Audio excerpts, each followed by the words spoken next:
teman-teman, perkenalkan nama saya Rosalina Sinaga, kelas 10A. Di sini saya akan menjelaskan jenis-jenis sejarah dan historiografi. Apa saja sih jenis-jenis sejarah? Yang pertama adalah sejarah dunia. Sejarah yang membahas peristiwa-peristiwa besar yang terjadi di tingkat global dan berpengaruh pada banyak negara. Contoh peristiwanya adalah Perang Dunia Kedua.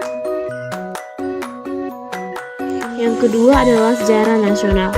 Sejarah nasional adalah sejarah yang membahas pelajaran bangsa dan negara secara menyeluruh, biasanya dijadikan dasar identitas nasional. Contoh peristiwanya adalah Proklamasi Kemerdekaan Indonesia 17 Agustus 1945. Yang ketiga adalah sejarah lokal. Sejarah yang membahas suatu daerah atau wilayah tertentu yang menjadi bagian dari sejarah nasional. Contoh peristiwanya adalah perlawanan Patimura di Maluku tahun 1817 melawan Belanda. Yang keempat adalah sejarah sosial. Sejarah yang mempelajari kehidupan masyarakat sehari-hari, hubungan antar golongan, serta perubahan sosial. Contoh peristiwanya adalah perubahan status sosial masyarakat Indonesia setelah sistem tanam paksa dihapuskan tahun 1870. Yang kelima adalah sejarah politik. Sejarah yang membahas peristiwa politik, kekuasaan, pemerintahan, dan hubungan antar negara. Contoh peristiwanya adalah peristiwa G30 SPKI tahun 1965. Yang keenam adalah sejarah perekonomian. Sejarah yang membahas perkembangan kegiatan ekonomi suatu bangsa atau masyarakat. Contoh peristiwanya adalah sistem tanam paksa di Indonesia abad ke-19. Selanjutnya, kita membahas apa itu historiografi. Historiografi adalah cara penulisan sejarah dengan perkembangan zaman, sudut pandang, dan tujuan penulis. Jenis historiografi ada 4. Yuk kita bahas. Pertama adalah historiografi tradisional. Penulisan sejarah yang masih bercampur dengan mitos, legenda, dongeng, dan bersifat keagamaan. Biasanya tidak objektif. Contoh peristiwanya adalah sejarah Babat Tanah Jawi yang menceritakan asal-usul raja-raja Jawa dengan campuran mitos. Yang kedua adalah historiografi kolonial. Sejarah yang ditulis oleh penjajah untuk kepentingan mereka, cenderung memihak Belanda dan merendahkan bangsa Indonesia. Contoh peristiwanya adalah penulisan sejarah tentang tanam paksa yang digambarkan sebagai kebijakan baik untuk rakyat, padahal sebenarnya merugikan. Yang ketiga adalah historiografi nasional. Sejarah yang ditulis oleh sejarawan Indonesia setelah merdeka, bersifat lebih objektif, menggambarkan perjuangan bangsa, dan menggambarkan nasionalisme. Contoh peristiwanya adalah penulisan sejarah proklamasi 17 Agustus 1945 oleh sejarawan Indonesia. Yang keempat adalah historiografi modern. Sejarah yang ditulis secara ilmiah dengan metode penelitian sejarah, heuristik, kritik, interpretasi, historiografi, lebih kritis, objektif, dan analitis.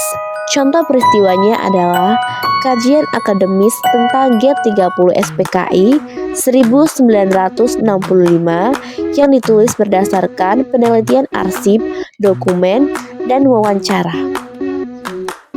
Di sini saya akan mengambil peristiwa sejarah Perang Dunia Kedua. Perang Dunia Kedua adalah peperangan berskala global paling mematikan sepanjang sejarah umat manusia yang berlangsung dari tahun 1939 sampai 1945 yang pada akhirnya membentuk dua aliansi militer yang saling bertentangan.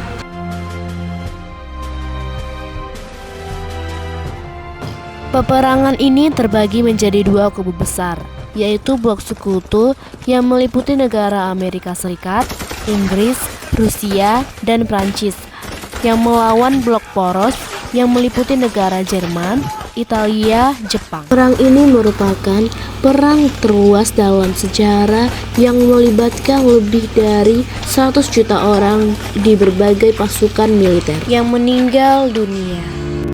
Total korban blok sekutu lebih dari 61 juta. Total korban blok poros lebih dari 12 juta.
Pemimpin blok sekutu Winston Churchill dari Inggris, Franklin D. Roosevelt dari Amerika Serikat, Joseph Stalin dari Rusia, Chiang Kai-shek dari Tiongkok. Pemimpin blok poros Adolf Hitler dari Jerman, Kaisar Hirohito dari Jepang, Benito Mussolini dari Italia. Setelah Perang Dunia Kedua, dunia memasuki era baru yang ditandai dengan berdirinya PBB, munculnya Perang Dingin, lahirnya negara-negara merdeka, dan kesadaran global akan pentingnya perdamaian serta hak-hak asasi manusia. Dari peperangan ini, kita mengetahui perang hanya membawa penderitaan. Jutaan orang tewas, terluka, dan kehilangan keluarga, membuktikan bahwa kekerasan bukan jalan keluar.